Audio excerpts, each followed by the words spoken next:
Everyone. पहले तो मुझे ये बताइए आप सभी लोग कि हाउ द जोश, क्योंकि पॉलिटी पढ़ने के लिए आपका जोश ना बहुत हाई होना चाहिए। और हम लोग चूंकि पॉलिटी बहुत इंटरेस्टिंग वे में पढ़ रहे हैं, इसलिए आपका जोश आई नो दैट बहुत हाई होगा। तो जैसा कि हम लोग जानते हैं कि हम लोगों ने फर्स्ट जो वीडियो में कंप्लीट किया था, फर्स्ट वीडियो में हम लोगों ने कंप्लीट किया था रेगुलेटिंग एक्ट। फिर हम लोग आए थे ड्रॉबैक ऑफ रेगुलेटिंग एक्ट में, एंड देन हम लोगों ने कंप्लीट किया। अब आज हम लोग कंप्लीट करेंगे सेटलमेंट एक्ट 1781। एक चीज़ यहाँ देखने वाली बात है कि ये तीनों चीज़ें एक दूसरे से जुड़ी हुई हैं। कैसे जुड़ी हुई हैं? क्योंकि 1773 का एक्ट क्यों आया, पहले आपको ये पता होना चाहिए। अब 1773 के एक्ट में क्या था कि बहुत सारी ड्रॉबैक्स थी, बहुत सारी कमियां थी, दोष थे। अब इन कमियों को दूर करने के लिए कौन सा एक्ट आएगा? सेटलमेंट एक्ट आएगा 1781। तो आइए सेशन की शुरुआत करते हैं और जानते हैं कि ये आखिर 1781 का सेटलमेंट एक्ट है क्या। तो जैसा कि आप सभी को पता है कि 1773 का जो लॉ पास किया गया था, उसमें कलकत्ता में सुप्रीम कोर्ट की इस्टेब्लिशमेंट की गई थी, सुप्रीम कोर्ट बनाया गया था।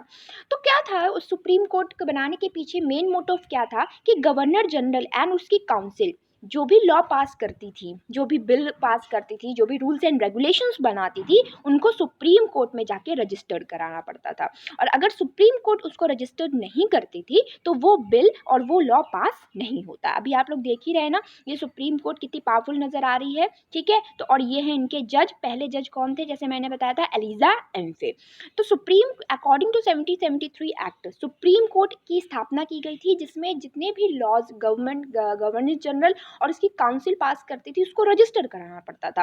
तो इस वजह से क्या हुआ कि गवर्नर जनरल, ये देखिए गवर्नर जनरल कौन थे पहले? बंगाल के वॉरेन हास्टिंग, और ये कौन है? एलिजा एम्फे।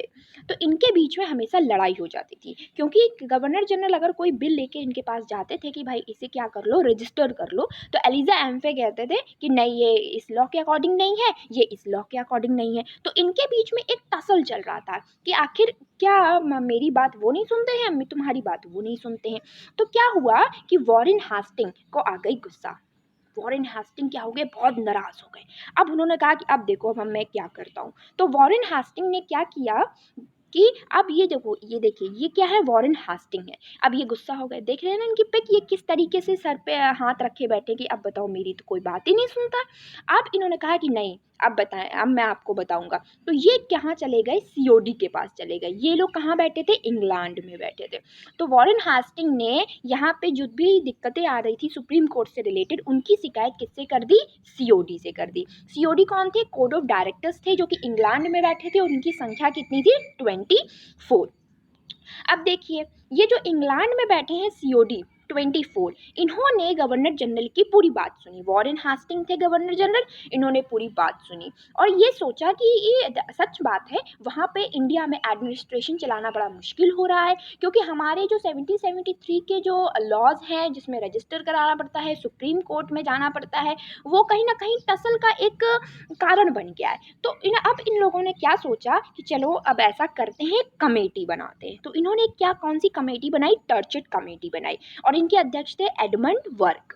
अब इनका क्या काम था कि रेगुलेटिंग एक्ट में जो भी ड्रॉबैक्स थे उनको कैसे हम दूर करें, और कैसे इंडिया का एडमिनिस्ट्रेशन जो है उसको सही बनाए, और सुप्रीम कोर्ट और गवर्नर जनरल के बीच में जो टसल चल रहा है, जो लड़ाई चल रही है, उसको खत्म करें। तो इसको खत्म करने के लिए हमारे पास आता है सेटलमेंट एक्ट 1781। तो आइए जानते हैं 1781 का सेटलमेंट एक्ट आखिर क्या था।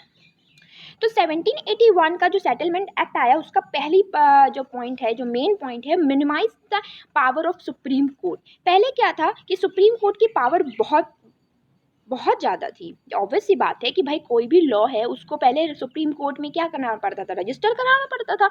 अब जब रजिस्टर नहीं होगा तो वो लॉ पास नहीं होगा, वो लॉ जो है वो आएगा नहीं, वो इम्प्लीमेंटेशन में नहीं आएगा। तो सुप्रीम कोर्ट क्या था? वो सुप्रीम था, ठीक है। तो क्या किया गया कि ऐसा करते हैं कि आप सुप्रीम कोर्ट की जो पावर है उसको थोड़ा सा मिनिमाइज करते हैं, ठीक। और मिनिमाइज करने के लिए इन्होंने क्या कहा, ये देखिए दूसरा पॉइंट क्या लिखा है कि मिनिमाइज करने के लिए क्या किया गया कि governor general and his council, revenue collectors, company employ, judiciary officers of country now independent from the control of the court. इसका क्या मतलब है? आइए जानते हैं इसको। इसका क्या मतलब है कि अब जो सुप्रीम कोर्ट की निगरानी होगी, जो सुप्रीम कोर्ट की देख रेख होगी, उससे कुछ लोगों को एग्जाम्प्ट किया गया कि मतलब कुछ लोगों को सुप्रीम कोर्ट का कोई डर नहीं है, उनके मामले में सुप्रीम कोर्ट कुछ नहीं बोलेगी। तो वो कौन कौन थे? गवर्नर जनरल और उनकी चारों काउंसिल के लोग, ठीक है ना। ये हम लोगों ने डिस्कस किया था कि पहले ही गवर्नर जनरल थे, उनकी 4 लोग थे, उनकी काउंसिल बनती थी। तो अब क्या किया 1781 के एक्ट में कि गवर्नर जनरल और उनकी काउंसिल के चारों लोगों को, ठीक है, सुप्रीम कोर्ट इनके मामलों में इंटरफेयर नहीं करेगी। दूसरा कौन था? कंपनी के जितने भी एम्प्लॉय थे कंपनी के, वो भी क्या हो गए? सुप्रीम कोर्ट की देखरेख से बाहर हो गए। सुप्रीम कोर्ट इनके भी मैटर में कोई भी इंटरफेरेंस नहीं करेगी। तीसरे लोग कौन आते हैं?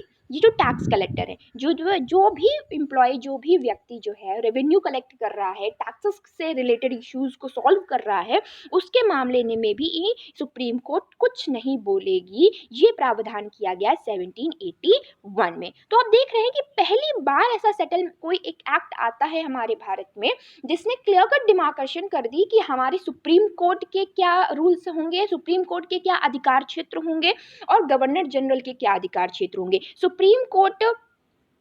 कोर्ट जो है वो कहाँ पे अपने अधिकारों का यूज करेगी और कहाँ पे अपने अधिकारों का यूज नहीं करेगी। ठीक, अब देखिए तीसरा पॉइंट क्या है। तीसरा पॉइंट है, now there was no need to register the laws and regulation pass by the governor general and council in court. जैसे कि मैंने पहले बताया कि पहले क्या होता था कि गवर्नर जनरल को ये कोई भी लॉ पास करते थे तो सुप्रीम कोर्ट में रजिस्टर कराना पड़ता था। लेकिन अब क्या हो गया कि ये प्रावधान किया गया कि नहीं, ऐसा नहीं है, ठीक है। अब आपको कोई भी लॉज या जो भी गवर्नर जनरल और उनकी काउंसिल जो लॉ बनाती है उसको कोर्ट में रजिस्टर कराने की कोई ज़रूरत नहीं है, ठीक है। नेक्स्ट पॉइंट क्या था?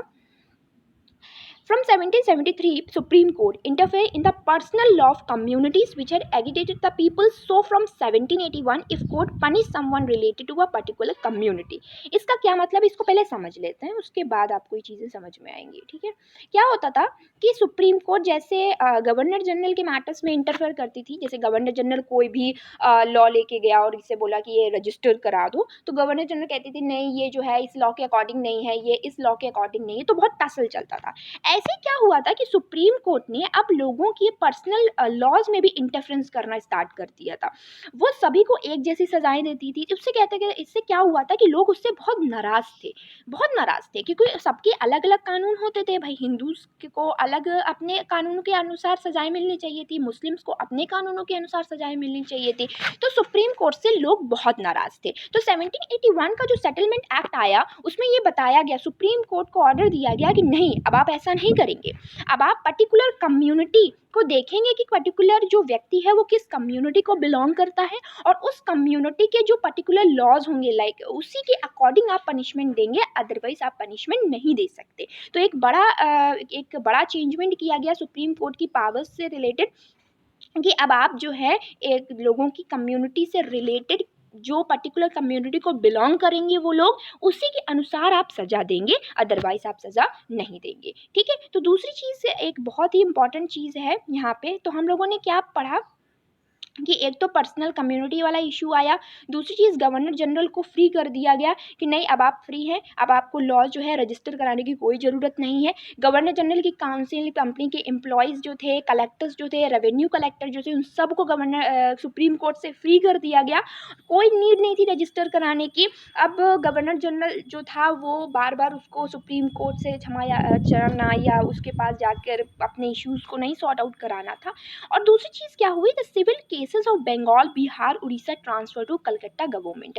क्या हुआ था ना कि जैसे ये हमारा देखिए, जो कलकत्ता था उसमें सुप्रीम कोर्ट की भी स्थापना की गई थी और उसी के आसपास जो थे हमारे बंगाल, बिहार और उड़ीसा भी थे। तो क्या किया गया 1781 में कि जितने भी सिविल केसेस हैं, ठीक है, यहाँ पे कलकत्ता गवर्नमेंट को स्ट्रांग बनाने के लिए, कलकत्ता गवर्नमेंट को सुप्रीम कोर्ट से ज़्यादा ताकत देने के लिए क्या किया गया कि बंगाल और बिहार, उड़ीसा के जितने भी सिविल केसेस थे, है ना, जितने भी दीवानी मामले थे, उन सभी को किसको हैंड ओवर कर दिया गया? कलकत्ता गवर्नमेंट को। तो आपने क्या देखा कि जो सेटलमेंट एक्ट था उसने कई मायनों में गवर्नर जनरल की पावर को क्या कर दिया? इंक्रीज कर दिया और सुप्रीम कोर्ट के अधिकार क्षेत्र को कम कर दिया, ठीक है ना। तो ये था हमारा सेटलमेंट एक्ट। आई होप आपको ये चीज़ें समझ में आई होंगी कि सीओडी क्या होते हैं, ठीक है। Governor general of Bengal first कौन थे, वॉरेन हास्टिंग थे।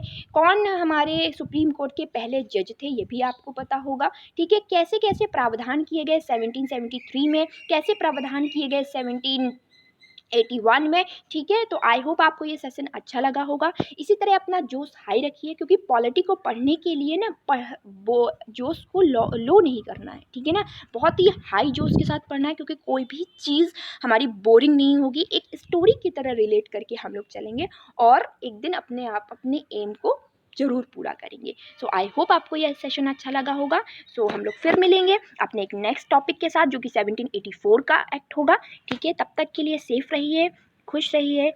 Thank you so much.